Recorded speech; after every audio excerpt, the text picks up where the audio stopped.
United States of America అంటేనే ఒక military super power. ఈ మిలిటరీ సూపర్ పవర్ అంతా గ్రేట్ ఆర్మాడా తన యొక్క అమ్ములు పోదులోని ద గ్రేటెస్ట్ వెపన్స్ని ఈరోజు ఇరాన్ పైన మోహరించింది. United States of America military సూపర్మెసీకే ఒక పీకెస్ట్ స్టేజ్ అనమాట. ఒక ప్రతి పరాకాష్ఠలు అంటే ఒక వెపన్ ఉందండి. ఆ వెపన్ పేరే USS Gerald R Ford, a nuclear aircraft carrier. ఒక విమాన వాహక నౌక. ఇది న్యూక్లియర్ రియాక్టర్ల మీద ఆధారపడి పనిచేస్తుంది. దీన్ని లిమిటెడ్ ఎక్కడంటే ప్రపంచంలో ఎక్కడికైనా వెళ్ళగలిగిద్ది.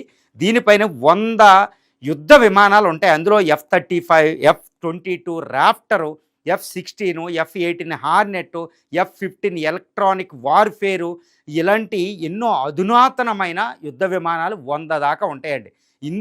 దీన్ని ఏమంటారంటే యుఎస్ఎస్ గెరార్డ్ ఆర్ ఫోర్డ్ని ప్రపంచంలోనే అతిపెద్ద nuclear aircraft carrier ever built by human being. అంటే మానవ చరిత్రలోనే అంత అతిపెద్ద ఓడని ఎవ్వరూ నిర్మించలేదన్నమాట. అది యుఎస్ సూపర్మెసీకి, మిలిటరీ ఆధిపత్యానికి నిదర్శనమైన వెపన్ అనమాట.